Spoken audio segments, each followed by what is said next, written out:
기도하겠습니다. 사랑이 많으신 하나님 아버지 감사합니다. 하나님께서 저희들을 지극히 사랑하시고 인도하셔서 이렇게 거룩한 주일을 맞이하여 거룩한 백성들 거룩한 전에 신령과 진정으로 예배드릴 수 있도록 허락하신 하나님께 감사를 드립니다. 예배를 통하여 귀한 말씀을 주셨습니다. 이 말씀의 깊은 교훈을 깨닫게 하시고 지식으로 남지 말고 내 마음판에 새겨 내가 정말 주님을 사랑하고 주님을 아버지 믿고 따르는 거룩한 백성들이 될 수 있도록 인도하여 주시옵소서. 우리는 지난 시간을 통해서 십자가의 죽으심과 부활을 보았습니다. 하나님 부활을 믿는 성도로서 정말 주님의 길을 가기를 원합니다. 하나님 이끌어 주시고 이 세상을 향하여 빛과 소금이 되어 아름다운 놀라운 하나님의 역사를 이루는 거룩한 백성들이 될 수 있도록 인도하여 주시옵소서. 예수님 이름으로 기도드리옵나이다. 아멘. 우리 옆 사람하고 인사합시다. 날마다 좋은 일이 날 것입니다. 다시 한번 인사해. 당신은 잘 되는 사람입니다.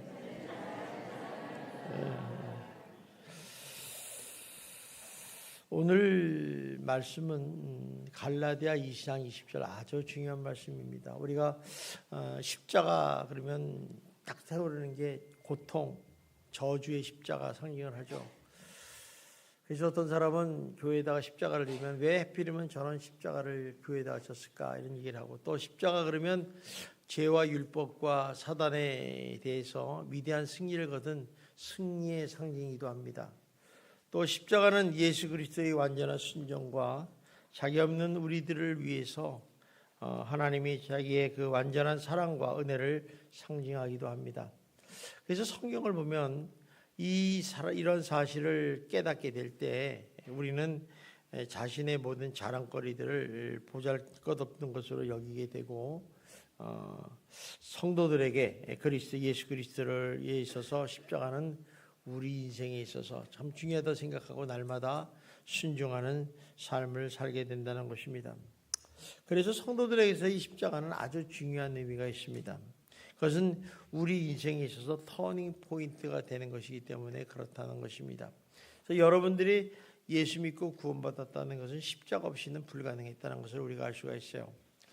그런데 오늘 이 사도 바울이라는 사람이 이런 말씀을 했어요. 나는 그리스도와 함께 십자가에 못 박혀 죽었다고 선포를 합니다. 이 말씀을 통해서 우리가 깨닫는 것은 진정한 그리스도인으로서 살아가는 방법에 대해서 알려주는 아주 중요한 말씀이라고 생각해요. 그래서 갈라디아 20장의 말씀은 우리가 꼭 암송하기도 해야 되지만 그렇게 살아가는 우리 그리스도인이 되시기를 주님의 이름으로 축원합니다.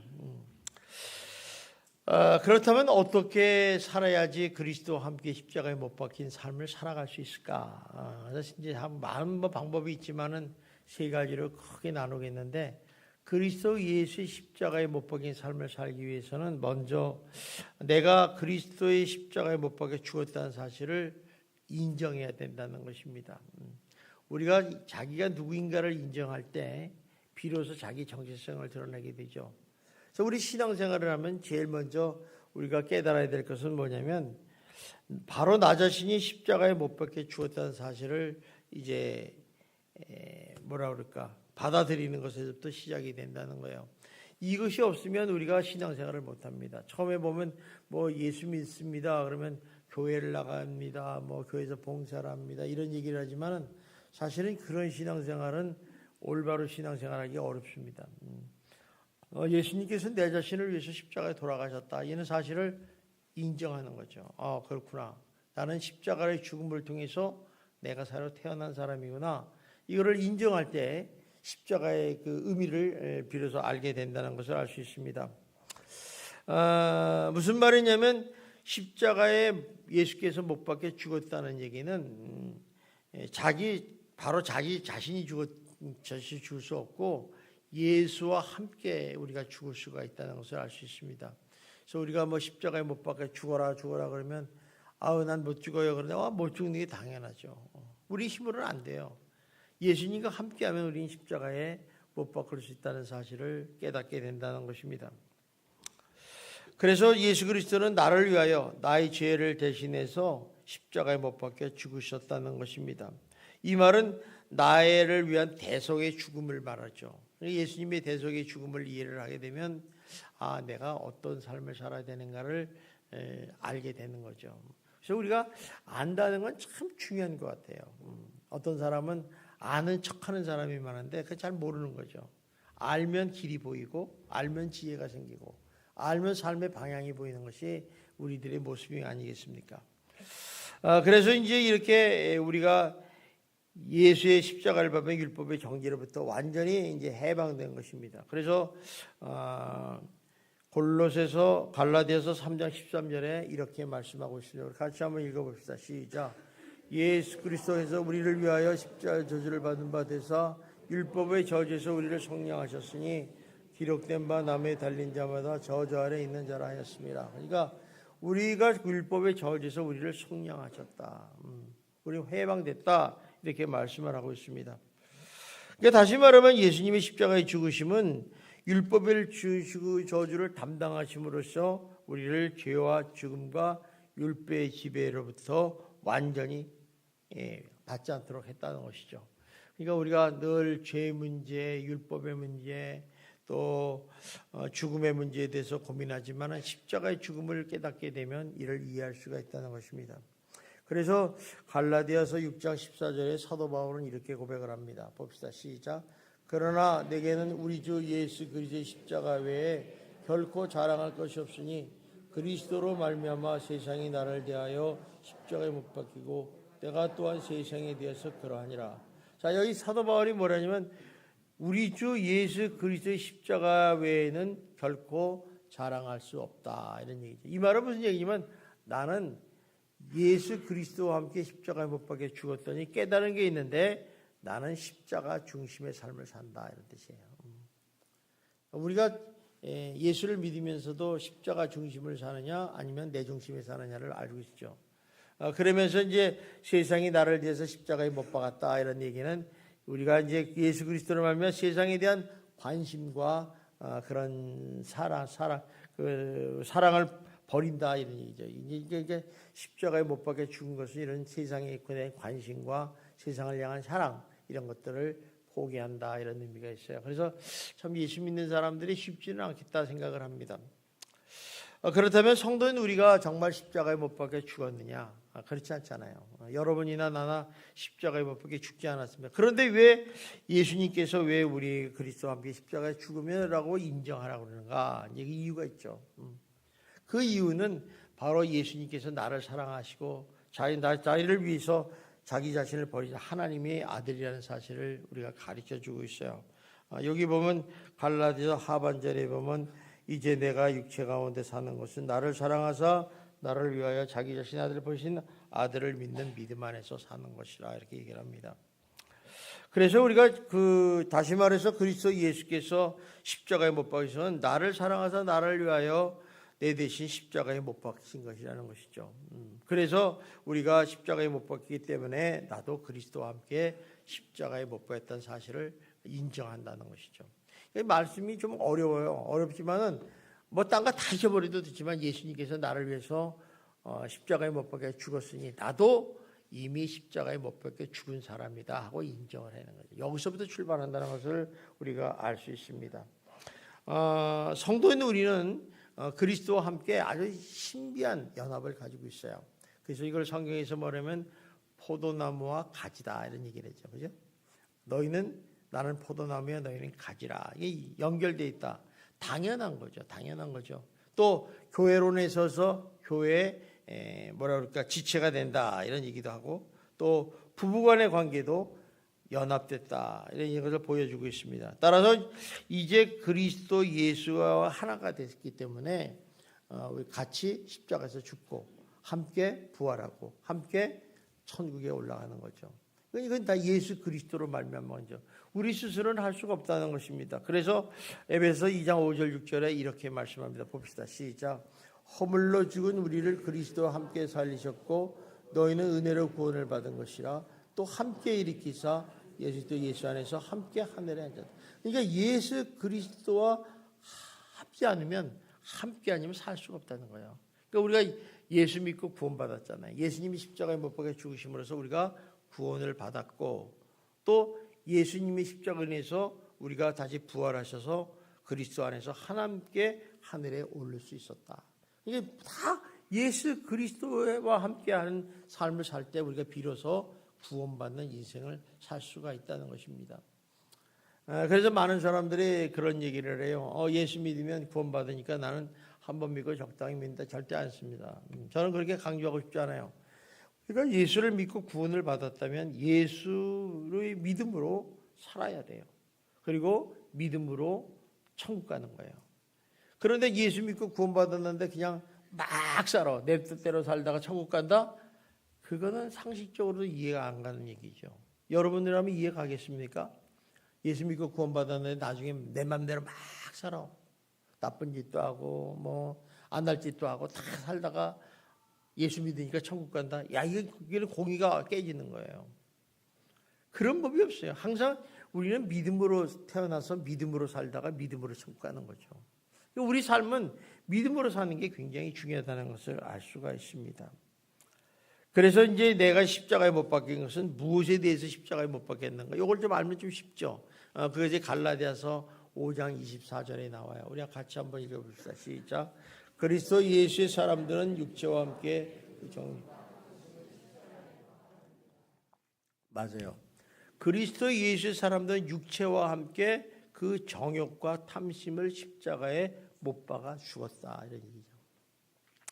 그러니까 이 우리 삶 속에 이렇게 육체와 정욕과 탐심이라는 게 우리 인간의 본능 아닙니까? 본능. 이거를 십자가에 못 박아 죽었다. 이게 예수 믿는 사람의 모습이라는 거예요. 그러니까 여러분들이 그리스도 예수 사람입니까? 그러면 아멘. 그러면 이 사람을 확신을 해야 돼요. 아, 나는 그리스도와 함께 십자가에 못 박아 죽었다. 또 에베소서 4장 22절에도 이렇게 말씀합니다. 봅시다. 시작. 너희는 유혹의 욕심을 따라 썩어져가는 구습을 따르는 옛사람을 버려버리고. 그러니까 옛사람이 뭐예요? 예수 믿기 전에 나의 모습을 벗어버리라고 해요. 죽어라. 제가 계속해서 여러분들에게 죽어라, 내려놓아라, 죽어라 뭐 이런 얘기를 하는 이유는 왜 목사님 맨날 죽으라고 그러냐? 죽지 않으면 주님을 따라갈 수 없어요. 우리가요, 여러분들이 하나님 말씀을 왜 순종하지 않는지를 아십니까? 내가 안 죽어서 그래요. 내 안에 내 것으로 꽉 차 있는데 어떻게 예수님의 말씀이 들겠어요? 안 들어오죠. 내 것을 비워야지 예수님 말씀이 쏙쏙 들어와서 그 말씀대로 살아갈 수 있죠. 나는 내 마음에는 지금 동쪽으로 가고 싶어 죽겠는데 주님은 서쪽으로 가래. 그러면 갈 수 있겠어요? 늘 갈등과 의심 속에서 안 가죠. 결국에 사단이 조종해서. 그런데 내 것을 내려놓으면 주님의 길을 갈 수가 있는 거예요. 그래서 주님께서는 나를 따르기는 나를 부인하고 자기 십자가를 지고 나를 쫓으라는 말씀이 이해가 되는 거죠. 그러니까 내 것이 있으면 안 되는 거예요. 내 것. 내려놔야 돼. 그러니까 옛사람이 죽어야지만 내가 새 옷을 입을 수 있다는 거죠. 벗어버린다는 것은 여러분 옷을 입는데 새 옷을 가져왔어. 여러분 새 옷을 입는데 그 위에 겉에 있는 사람이 봤습니까? 없잖아요. 다 벗어야지. 팬티까지 다 벗고 새로 싹 입어야지 새 옷을 입는 거죠. 벗어버린다는 건 이렇게 다 버린다, 내려놓는다, 뭐 이런 의미도 있다는 것을 알 수 있습니다. 또 로마서 8장 7절에도 한번 봅시다. 시작. 육신의 생각은 하나님과 원수가 되나니 이는 하나님의 법에 굴복하지 않을 뿐만 아니라 할 수도 없네요. 보세요. 육신의 생각을 가득 차고 있는데 하나님과 원수되죠. 하나님 말씀에 굴복을 안 해. 그러니까 하나님의 할 수가 없는 거죠. 아무리 여러분이 믿음이 좋다고 해도 여러분의 것으로 가득 차 있으면 절대로 하나님 말씀대로 살지 않습니다. 아무리 묵상해봐요. 여러분 묵상해도 소용없어요. 왜? 내 것으로 가득 차 있는데 그게 묵상이 됩니까? 이거는 내가 이런 생각만 해요. 나는 이걸 못 지켜. 이건 예수님이나 지키고 사도 바울이나 지키고 이런 얘기만 하지 내한테 하는 얘기인데 그걸 못 받아들이니까 삶에 적용이 안 되니까 아무리 묵상할 마음이 아니어도 변화가 없는 거예요. 예수님은요, 우리를 향해서 너희는 변화될 수 있다고 얘기하는 거예요. 그런데 우리는 안 된다는 거예요. 목이 있어요. 내 것을 붙잖아. 그래서 심령이 가난한 자는 복이 있다는 거야. 여러분 천국을 갖고 싶습니까? 내 심령을 다 예수로 가득 채우세요. 그 순간부터 행복해지는 거예요. 천국이 내게 임하는 거예요. 내 것을 가지고 천국 가려면 그거 불가능해요. 불가능하다는 거죠. 또 로마서 8장 6절을 봅시다. 시작. 육신에 있는 자들은 하나님을 기쁘게 할 수 없느니라. 이건 뭐 당연하죠. 왜? 하나님과 대적이 되니까 기쁘게 할 수 없다는 거죠. 그러므로 여러분은 한결같이 우리 예수 믿는 성도들은 하나님을 기쁘시게 하는 성도가 되시기를 주님의 이름으로 축원합니다. 그래서 구습을 따르는 옛사람, 육신의 생각, 육신에 속한 사람들, 또 죄에 속한 자가 십자가에서 죽어야 한다. 이게 이제 바로 그리스도와 함께 십자가에 못 박혀 죽었다는 의미죠. 사실 우리가 예수 믿기 전에는요 어땠습니까? 죄 가운데서 태어나서 죄 가운데서 살다가 지옥 가는 거 아니에요, 그죠? 여러분 죄 가운데 살면 어쩔 수 없어요. 그런데 우리가 예수를 믿은 다음에 어떻습니까? 우리가 예수를 믿은 다음에 이제는 옛사람을 다 십자가에 못 박혀 주시고 이젠 그 예수와 함께 믿음으로 말미암아 이제는 새 사람이 되었다는 것이죠. 그래서 우리가 세례를 받지 않습니까? 예수를 믿고 나면 세례를 받아요. 그럼 사람들은 세례를 받는 게 그거 별거냐 그렇지만 세례라는 것은 아주 중요한 의미에서 무슨 얘기냐면 세례를 주는 이유는 뭐냐면 십자가의 죽음을 상징하는 물세례를 준다는 거예요. 물세례를 이렇게 십자가 성부 성자 성령의 이름으로 내가 너에게 주노라 그럴 때 무슨 얘기가 이 역사가 일어나냐면 나는 예수님과 함께 십자가에 못 박혀 죽었습니다 하나는 신앙의 고백이에요. 여러분들 한번 생각해 보세요. 여러분들이 그냥 물로 여기서 성부 성자 성령 여러분 주니까 실감이 안 나지만 여러분을 물속에다 닦고 한 30분 동안 30초 동안 쭉 집어넣어봐. 물 먹으면 어때요? 사람이 혼미해져요. 바닷물 먹어보셨어요? 여러분 바닷가에 갈 시간이 없으니까 안 가지. 바닷물을 먹어보면요 정신이 혼미해져 보여요. 그런데 그런 식으로 물속에 한 20, 30초면 죽었다 이런 얘기죠. 나는 그리스도와 함께 십자가에 죽었다 하고 신앙해 보여요. 그러면서 딱 일어나면서 부활하신 예수님과 함께 나는 살았다 이런 얘기죠. 그러니까 거듭났다 새로운 사람이다 되었다는 확인 선포하는 예식이 바로 세례 예식이에요. 그러니까 세례 예식이 엄청 중요해요. 그래서 우리가 성례전 그러면 성례전이면 성령이 역사하는 데인데 성례전이 세 가지가 있어요. 예배, 세례 예식, 성만찬. 이 세 개는 꼭 참석해야 하시대 그리스도인들이라면. 얼마나 중요한지 몰라요. 성만찬 바쁘니까 빠져. 예배도 빠져. 세례 예식 한번 봤으니까 안 돼. 그 사람은 뭐가 잘못된 거죠. 이건 굉장히 세례라는 게 굉장히 의미 있는 거예요. 그래서 평생에 한 번만 받지만 물어보잖아요. 당신은 세례를 받은 적이 있습니까? 근데 군대 가서 초코파이 2개 준다고 가서 받은 건 가짜예요. 우리가 마음으로 받아야지 그냥 초코파이 2개 때문에 하면 안 된다는 거죠. 그래서 이 로마서 6장 6절에 보면 이렇게 말씀하셔요. 우리 읽어봅시다. 시작. 우리가 알거니와 우리 옛사람이 예수와 함께 십자가에 못 박힌 것은 죄와 몸이 죽어 다시는 우리 죄에게 종로로 다녀. 자, 우리 옛사람이 예수와 함께 십자가에 못 박힌 사실은 뭐냐? 죄의 몸이 죽었다는 거예요. 그러니까 다시는 여러분 죄의 종로로서 하지 말아야 되는데 우리 어때요?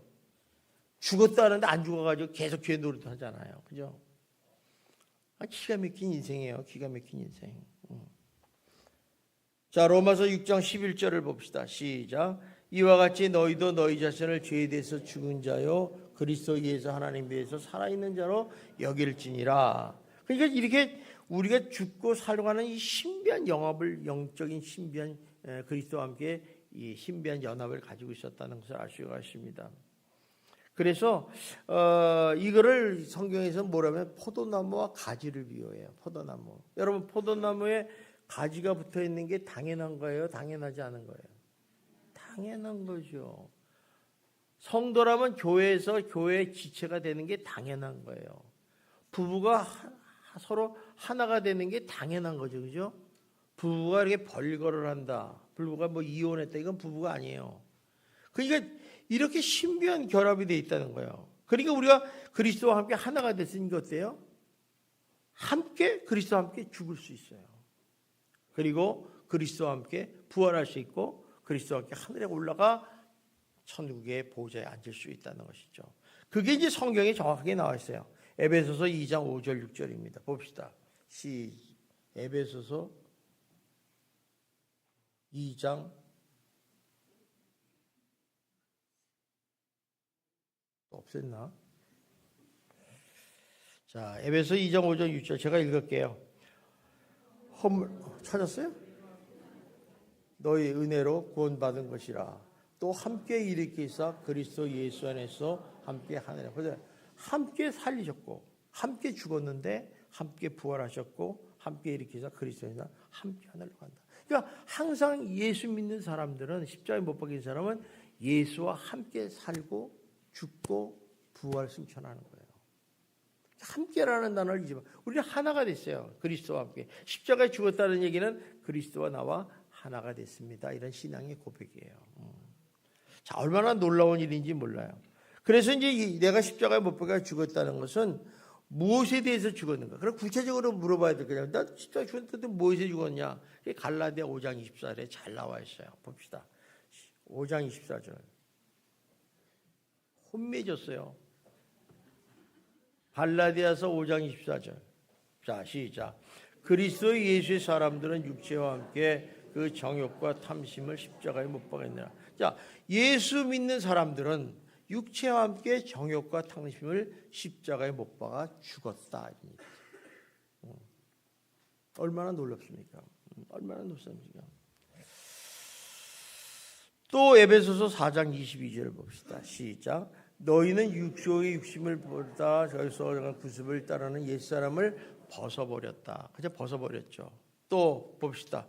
로마서 8장 7절입니다. 시작. 육신의 생각은 하나님과 원수가 되나니 이는 하나님의 법에 굴복하지 않을 뿐만 아니라 할 수도 없느니라. 그렇죠? 육신의 생각을 가지고 있으면 하나님의 법을 따를 수가 없어요. 그러니까 하나님과 원수가 된다는 거죠. 여러분 세상의 지혜를 따르면 여러분 하나님과 원수가 되는 거예요.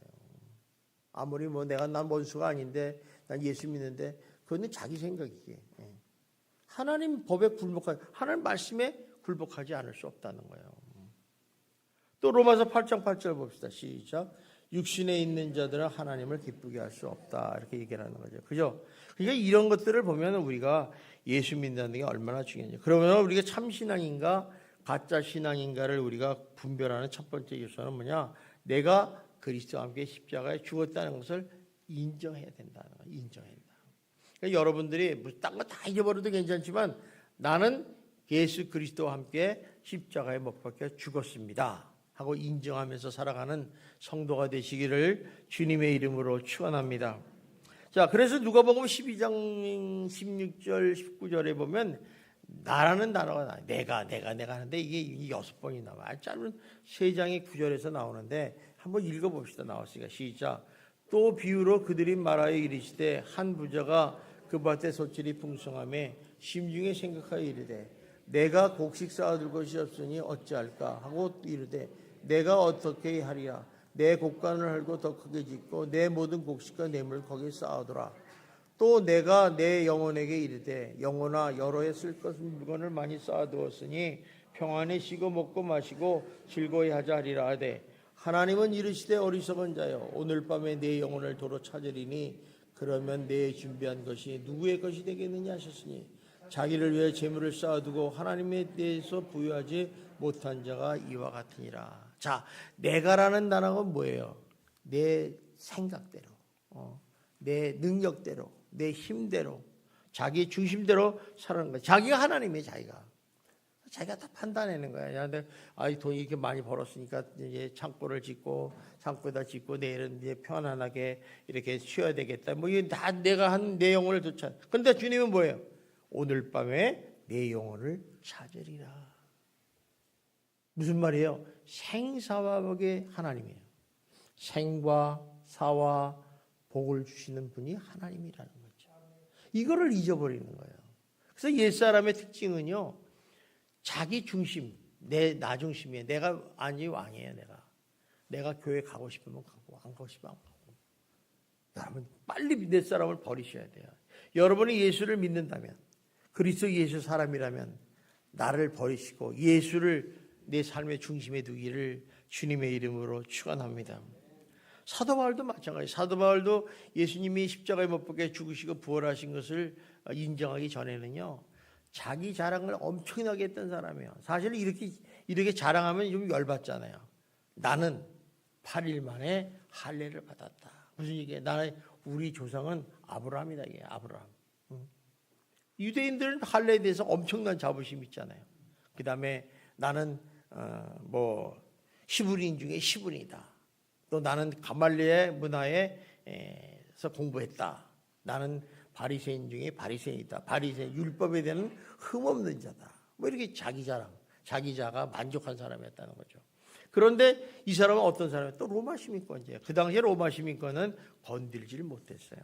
거기다가 그 당시 최고의 철학의 스토아 학파를 자기가 알고 있고 변론과 논증에 아주 탁월한 사람이었다는 거죠.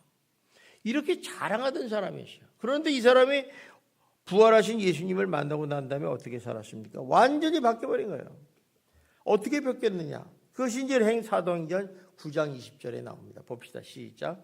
즉시로 각 회당에서 예수가 하나님의 아들이심을 전했다. 그러니까 즉시로 회당에서 전했다는 것은 유대인들에게 예수가 하나님의 아들입니다. 예수가 메시아입니다. 전파했다는 거예요. 그러니까 유대인들이 사도 바울 가만두겠어요? 죽이려고 그러니까 잽스도 사도 바울이 이 도망가는 것도 잘하는가 봐. 잽싸게 도망가버려요. 그러니까 어쨌든 이렇게 변하는 거죠. 그래서 갈라디아 1장 17절엔 이렇게 말씀합니다. 봅시다. 1장 7절 시작. 다른 복음은 없나니 다만 어떤 사람들이 너희를 교란하여 그리스도의 복음을 변하게 하는. 다른 복음이 없다. 예수 외에는 우리를 구원할 복음이 없다는 거예요. 그런데 어떤 사람들이 너희들을 교란해서 복음을 변질시켰다 이거야. 여러분 신천지가 그렇잖아요. 예수 어쩌고 저쩌고 하면 다 똑같지. 예배드리고 찬송드리고 다 똑같은데 결론에 예수는 바쁘셔도 안 오고 이만희 내가 와서 나를 믿으면 천국 가. 속지 마세요. 그런 사람 많잖아요. 아주 이단 뱀대가리에 속아가지고 미친 사람 많아요. 요새 프랑스가 난리가 났어요. 신천지 때문에. 거기는 인권을 굉장히 존중하는데 막 협박 공갈하고 이러니까 이재계가 지금 이제 심각한데 어쨌든 간에 다른 복음 없어요. 예수 외에는 복음이 없다는 거예요. 한마디로. 그러니까 예수 외에는 복음이 없다고 확신하면서 강하게 주장했던 사람이 사도 바울이라는 것입니다. 그래서 이를 통해서 발견하는 사람이 나라는 단어를 어떻게 사용하느냐에 따라서 그 사람의 정체성, 그 사람의 신앙, 그 사람의 됨됨이를 알 수가 있다는 것이죠. 이 사도 바울이라는 나라는 사람을 우리 오늘 갈라디아 본문을 보면 2장 20절 주변을 보면 14번이나 나라는 단어를 써요. 그런데 이 사람이 변화된 모습에 어떻게 쓰는가 우리 한번 볼 필요가 있죠. 우리 고린도전서 15장 9절 봅시다. 시작. 나는 사도 중에 가장 작은 자라. 나는 하나님과 교회를 받게 했으므로 사도라 칭함받기를 감당하지 못한다. 자기는 최고인 줄 알았는데 가장 작은 자라고 얘기해요. 또 에베소서 3장 8절 봅시다. 시작. 모든 성도 중에 지극히 작은 자보다 너 더 작은 나에게 이 은혜를 주신 것은 측량할 수 없는 그리스도의 풍성함을 이방인에 전하게 하시고 모든 성도 중에 지극히 작은 자라요. 지극히 작은. 우리는요 직분만 받으면 거들럭 그러잖아요. 그죠? 괜히 나 권사야, 나 집사야 이러면서 그냥 고개 빳빳해가지고 왜 내 말 안 들어? 성도가 이런 얘기를 한 사람이 있어요. 우리 교회는 그런 사람은 없겠지만 이런 것이 문제가 된 거야. 작은 자단 말이야. 난 아무것도 아니다. 그러니까 무슨 말이냐면 예전에 내가 변했다는 거예요. 예전에 내가 변했다. 내가 예수와 함께 십자가에 못 박혀 죽기 전에는 이렇게 살았는데 예수 그리스도의 십자가에 죽고 부활하신 예수님을 만나니까 내가 이렇게 옛사람이 내가 십자가에 죽었다고 고백을 하는 것이죠. 이 사도 바울이야. 이렇게 믿음이 탁 변한 사람인데도 불구하고 그래도 그 사람은 여전히 순간순간마다 옛사람이 자꾸 솟아오는 거예요. 그러니까 내가라는 게 자꾸 살아나니까 고린도 15장 31절에 이렇게 고백을 합니다. 봅시다. 시작. 형제들아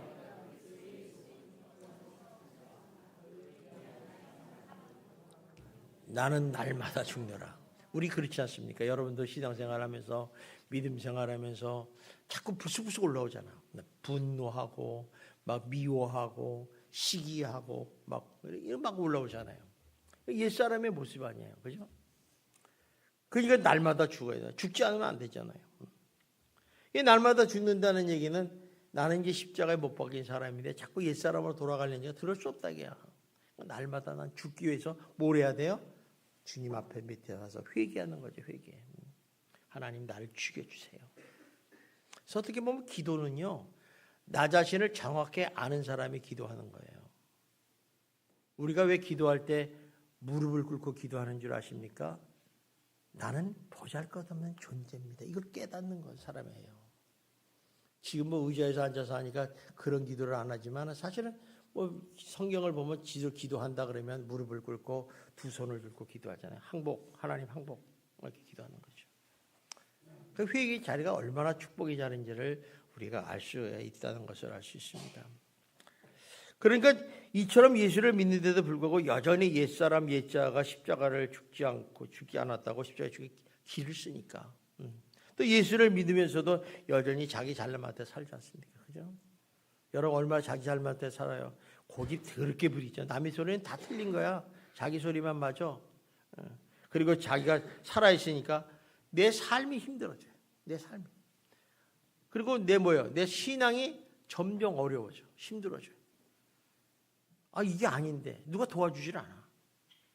그 다음에 내 가정이 이제 점점 어려워지고 교회 생활도 힘들어지고 재미가 없고 사회가 변화되는 것도 없어요. 여러분 예수 믿는 사람은요 세상에 비치고 소금이기 때문에 여러분의 믿음이 여러분의 삶이 세상을 변화해야 될 줄 믿습니다. 이게 우리들의 사명이에요. 그런데 우리 그러지 못하죠. 자꾸 내가 사니까. 그래서 우리가 사람이 이렇게 십자가의 죽으심을 인정할 때 비로소 내 삶이 변해요. 내 가정이 변하고 내 신앙이 쑥쑥 자라는 것을 우리가 발견하게 됩니다. 그래서 여러분이 나한테 질문하지 마세요. 왜 목사님 저는 신앙이 안 자라고 믿음이 안 자랍니까? 그건 네가 죽지 않아서 그래. 정답이에요. 정답. 죽어봐요. 죽으면 자랄 수 있어요. 내려놓으면 잘날 수 있어요. 믿음 생활에. 여러분 믿음 생활 잘하면 얼마나 행복한 줄 아십니까? 해피합니다. 예수님과 함께 동행하는 인생이 얼마나 좋아요. 그죠? 참 좋죠. 믿습니까? 이거 알면서도 안 믿는 거 이거 문제가 있네. 여러분 지금 이 자리에 제가 보면요. 진짜 고민 덩어리죠. 그죠? 막 불안해. 근데 예수를 내가 딱 믿고 십자가에 내가 죽으면요. 하나님이 책임져 주고 다 풀어줘요. 확신할 수 있어요. 또 내가 그리스도와 함께 십자가에 죽었다는 것은 내 삶의 주체를 바꿨다는 거예요. 내 삶의 주체를 완전히 바꿨다는 거죠. 무슨 얘기냐면 내가 주인이든 내가 그리스도 예수께서 주인이 됐다는 거예요. 한마디로 혁명적인 사건이에요. 우리가 예수를 믿는다는 것이 얼마나 중요한지 몰라요. 예수가 내 주인이 된다는 거예요. 그러다 보니까 이제 내 삶이 자기중심적이 아니라 예수님 중심의 삶을 살게 되더라. 그러다 보니까 어땠습니까? 우리가 내 삶의 목적이 달라지는 거예요. 그전에는 나를 위해서 살았는데 이제는 예수를 위해서 살게 되는 거죠. 삶의 방향이 달라요. 난 하늘을 보고 가는데 지금 땅을 보고 가는 거예요. 누구 달라요? 전혀 다른 거죠. 결국에 처음에는 아무것도 아닌 것 같지만 완전히 달라지는 거예요. 그래서 구체적으로 무엇이 바뀌었냐면 내가 주인이라 예수님이 나의 주인으로 바뀌었다는 것을 우리가 분명히 알 수가 있다는 것입니다. 쉽게 말하면 창세기 보면 선악과를 인간인 아담이 따먹잖아요. 그때 아담의 주인은 누구였어요? 하나님이셨어요. 근데 따먹고 나서 뱀의 유혹을 받아 따먹어서 내가 주인이 된 거야. 내가 주인이야. 그러니까 하나님과 교제가 떨어지고 단절이 돼서 쫓겨나잖아요. 얼마나 힘들게 살았어요. 그런데 하나님의 은혜로 어느 날 예수 그리스도께서 십자가에 못 박혀 죽으심으로 인해서 그를 믿음으로 통해서 내가 다시 예수님을 나의 주인으로 회복하게 되는 거죠. 이게 하나님의 형상을 회복하는 첫 출발점이에요. 우리 그러잖아요. 하나님의 형상을 회복하자. 주님을 닮아가자. 어떻게 닮아가? 교회 닮으면 안 돼. 내가 죽어야지 닮아가는 거예요. 참 이 표현을 굉장히 심플하게 했습니다. 그래서 신앙생활을 잘하는 사람은 자기가 죽는 사람이 잘하는 거예요. 나를 잘 죽이는 사람이 잘하는 거예요. 분노도 죽여야 되고 미움도 죽여야 되고 놀러 가는 것도 죽여야 되고 욕심도 좀 내려놔야 되고 이래야지 편안하게 살지. 욕심 있게 살면 피곤합니다. 피곤합니다. 그래서 여태까지는 내가 주인이 아니라 예수님이 주인이기 때문에 더 이상 나를 위해서 살지 않아요. 주를 위해서 살죠. 주를 위해서 산다는 게 뭐예요? 하나님 말씀대로 사는 거예요. 성령을 쫓아 사는 거예요. 간단해요. 뭐 주를 위해서 십자가를 이렇게 지고 뭐 이런 게 아니라 주를 위해서 하나님 말씀대로 사는 거죠. 아멘. 여러분이 하나님 말씀을 아까도 얘기했지만 하나님 말씀대로 살려면 어때요? 내 것을 내려놔야지. 십자가에 못 박혀야지. 그렇지 않으면 하나님 말씀대로 살아갈 수가 없어요. 그 이유에 대해서 이제 고린도후서 5장 17절에 이렇게 말씀합니다. 한번 같이 읽읍시다. 시작. 그런즉 누구든지 그리스도 예수 안에 있으면 새로운 피조물이라. 이전 것은 지나갔으니 보라 새 것이 되었다. 자, 누구든지 예수 그리스도 안에 있으면 새로운 피조물이라. 여러분, 새로운 피조물이라는 것은 완전히 다른 존재를 말해요. 완전히 다른 존재. 그러니까 피조물이 됐다는 것은 구조가 다른 거예요. 내 삶의 주인이 내가 아니라 예수님이라는 거예요. 완전히 다른 거예요. 그런데 우리는 어때요? 예수 믿고 나서도 새로운 피조물이 아니라 옛사람이 그대로 살아있다는 거죠. 우리가 많이 오해를 해. 새로운 피조물이라니까 예전에 예수 믿기 전에 사울이 더 좀 좋게 변해서 바울이 됐다. 이게 아니에요. 성경에는요, 이름을 바꿀 때는요 완전히 변한 거예요. 그래서 새로운 피조물이 된 거예요. 야곱이 이스라엘이 됐다. 사울이 바울이 됐다. 이거 완전히 변해버린 거예요. 아브라함이 아브라함이 됐다. 이거 완전히 변해버린 거예요. 내가 신앙생활하면서 조금 더 나은 거로 변했다. 그게 아니라 완전히 변해버린 거예요. 저는 여러분이 하나같이 예수 그리스도의 십자가의 죽으심을 믿고 인정하고 그렇게 산다면 여러분은 새로운 피조물이 된 줄 믿습니다. 그래서 여러분의 피조물 안에 세상적인 지식을 넣지 말고 그걸 다 버리고 하나님의 지식으로 가득 채울 때 내가 하나님의 사람이 되는 거예요. 그게 에베소서 나오지 않습니까? 그래서 내 인생의 삶의 주인이 완전히 바뀌어버리는 거예요. 완전히 바뀌어버리는 거예요. 그래서 여러분들이 사업을 해도 직장을 다녀도 뭐 결혼을 해도 공부를 해도 음식을 맛있는 걸 먹어도 무슨 일을 하든지 간에 예수님이 나의 주인이 되는 인생을 살아간다는 거예요. 그러니까 우리 처음에 그러잖아요. 나는 뭐 변하지 않아. 그런데 그게 아니라 순간 한 점 한 점씩 따라갈 때 나도 모르게 직선이 되고 원이 되는 거죠. 하루아침에 되지 않습니다. 우리 인생이. 사람이 금방 변합니까? 안 변하잖아요. 근데 내가 죽으면 변해요. 쉽게. 내가 죽으면. 결단을 잘해야죠. 결단. 그래서 제가 항상 목회 생활을 하면서 느끼는 거는 우유부단한 성격을 가진 사람은 믿음 생활 잘 못해요. 늘 우유부단해요. 맨날 우유만 먹나 봐. 우유부단. 일로 갈까 절로 갈까. 그런데 어떤 사람은 나 술 끊어. 나 담배 끊어. 난 주셔서 확실해. 이런 사람은요. 믿음이 축축 죽잖아요. 눈에 보이잖아요. 한번 우리 미안하지만 옆 사람 한번 봐세요. 이렇게. 이 사람 믿음이 쑥쑥 자라는가 우유부단한가 한번 보십시오. 뚫어지게 봐요. 내가 우유부단하니까 못 보는 거예요. 여러분. 그러다 보니까 이제 이 사람이 그 사는 인생이 죄가 다스린 인생에서 예수님께서 다스린 인생으로 변하게 되고 죄와 사망의 원리에서 살았던 내가 의와 생명의 원리로 살아가게 된다는 것입니다. 그러니까 나의 능력, 나의 인격, 나의 경험, 나의 지식, 나의 돈 뭐 이런 거 가지고 살던 사람이 그리스도의 능력, 그리스도의 실력, 그리스도의 믿음, 그리스도의 사랑으로 살아가는 거예요. 전혀 다른 거죠. 그러니까 어떤 질병에 걸리거나 어떤 문제가 생겨도 예수가 입에 나오는 거예요. 또 여러분의 인생을 살다가 여러 가지 흔들리고 짓밟히고 무시당하고 멸시당해도 예수가 나오는 거예요. 그냥 툭 치면 예수. 아이고 이런 게 아니라 예수 나오는 거죠. 그러니까 그런 사람에게는 예수님이 나의 주인이 되시고 나를 인도하시고 책임을 지시기 때문에 여러분들의 절망 가운데 예수님이 소망을 주시는 거예요. 야, 두려워하지 말라. 놀라지 말라. 또 우리가 용서하지 못할 사람이 주변에 있잖아요. 그런데 예수님이 용서하게끔 만드셔요. 또 여러분이 이해 안 되는 부분이 있죠. 예수님이 이해하게 하시고 사랑할 수 없는 사람을 사랑하게 하시는 것이 예수님이 하시는 거예요. 내가 사랑하는 게 아니야. 내가 용서할 수 없어요. 그러니까 이렇게 하나님이 하시니까 원수를 사랑할 수 있는 거예요. 여러분, 내가 예수님을 사랑할 수 있어요?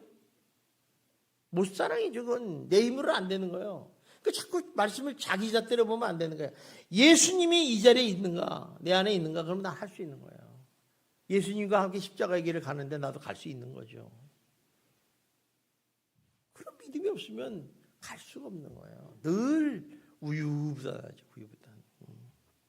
그래서 사도 바울은 이렇게 고백을 합니다. 로마서 14장 8절에 봅시다. 한번 시작.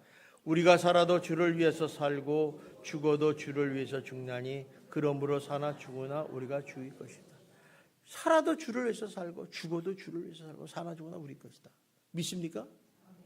진짜 멋있는 거야. 나는 오직 예수만을 위해서 살겠다. 예수만을 위해서. 날 건드리지 마라. 내가 죽어도 주를 위해서 살아. 그러니까 사도 바울이 그렇게 핍박을 받고 감옥에 가고 매를 수없이 맞고 고생을 해도 불평불만한 거 하나도 없어요. 결국에 순교의 자리까지 갔지만 그 사도 바울은 주를 위해서 사는 거니까 내가 주의 것이기 때문에 내 것이 없기 때문에 나는 이렇게 살 수 있다고 고백을 하는 것입니다. 성도는 우리가 진짜 신앙이고 가짜 신앙 구별하는 두 번째 요소는 내 안에 예수님이 살아계신 양을 보시면 돼요. 저는 여러분들의 심령 안에 예수님이 살아 역사하셔서 여러분을 다스리고 인도하실 줄 믿습니다. 마지막으로 우리 예수 그리스도에 함께 못 박힌 사람은 뭐냐면 내 안에 사시는 그리스도를 믿는 믿음으로 사는 거예요. 우리 예수 믿는 믿음으로 산다고 그러잖아요. 우리가 십자가에 못 박혀 죽었다는 것을 인정하고 또 예수님이 나에게 살아있다는 걸 인정하면서도 우리는 어때요? 여전히 우리는 고민과 번민이 있고 근심과 걱정이 있고 갈등과 고민의 문제로 해서 허덕허덕하고 있다는 사실을 알 수가 있습니다. 그래서 이 사도 바울이 갈라디아 2장 20절에 이거를 뭐라고 하면 이제 내가 육체 가운데 산다 그래요. 육체 가운데 산다는 것은 죄악된 세상에서 살고 있다 이거죠. 그러니까 우리가 얼마나 연약한 존재인지 알 수 있어요. 그러니까 내가 막 내 힘으로 산다는 건 불가능하다는 것을 알 수 있어요. 그래서 아무리 믿음으로 산다 하지만 세상적이고 현실적인 삶은 결코 여전히 우리 연약하기 때문에 우리가 쓰러질 수밖에 없다는 것을 사도 바울도 고백합니다. 사도 바울같이 이렇게 믿음이 좋은 사람도 로마서에 보면 이렇게 고백해요. 로마서 7장 24절 봅시다. 시작. 오라 나는 곤고한 사람이로다. 이 사망의 몸에서 누가 나를 건져내랴. 여러분 이걸 아시는 분은 이거 많이 했죠. 오라 나는 곤고한 사람이로다. 전 무지 많이 했어요. 오라 곤고한 사람. 이 내를 어떻게 하나. 앉을래도 또 죄를 짓고 앉을래도 죄를 짓고 회개해도 죄를 짓고 미안하죠. 굉장히. 그러니까 육체를 가진 모든 사람들은 이런 고백을 할 수밖에 없다는 거예요. 아무리 정직하게 살라고 해도. 그러니까 우리가 이렇게 고백하면서 믿음으로 살아가지만 여전히 우리에게는 죄성이 남아있다는 거예요. 죄성. 그리고 우리 노예 근성이 있는 거죠. 노예 근성. 그러니까 여러분이 죄성이 있는 사람과 노예 근성이 있는 사람의 특징이 뭔 줄 알아요? 원망, 불평, 불만, 남 탓하는 거예요. 그런 사람 만나지 말라니까 주변에 두지도 말라니까. 아이 저 죄진 놈이구나. 근성 있고 죄 근성 있구나. 이게 굉장히 무서운 말씀이에요. 여러분 이스라엘 백성들의 출애굽에서 하나님이 구원하셨어요. 이제 주님이 불구름과 구름 기둥으로 인도하시는데 따라만 가면 되잖아요. 그런데 조금만 어려우면 원망, 불평, 불만. 원망, 불평, 불만. 계속 이렇게 따라가잖아요. 이게 굉장히 문제가 있죠. 그러니까 이렇게 어려운 게 이제 어려우니까 뭐라고 그래요? 7장 19절에서 이렇게 고백합니다. 봅시다. 시작. 내가 원하는 바 선은 행하지 아니하고 도리어 원하지 않은 바 악을 행한다. 저는 여러분의 심정이 이런 줄을 믿습니다. 내가 원하는 선은 행하지 않고 도리어 악을 행한다. 이 문제를 누가 구원해 주겠어요? 해결해 줄 사람이 있어야 될 거 아니겠어요? 그게 해답이 이제 로마서 7장 25절부터 8장 1절 2절에 나오죠. 보십시다. 우리 주 예수 그리스도로 말미암아 하나님께 감사하리로다. 그런즉 내 자신이 마음으로는 하나님의 법을 육신은 죄의 법을 섬기노라. 그러므로 이제 그리스도 예수 안에 있는 자에게는 결코 정죄함이 없느니라. 이는 그리스도 예수 안에 있는 성령의 법이 죄와 사망의 법에서 너를 해방하였습니다. 나를 사랑하사 나를 위해서 자기 몸을 버리신 예수 외에는 없다는 거예요. 예수 외에는. 여러분, 이 문제를 해결할 수 있는 예수 외에는 없다는 것이죠.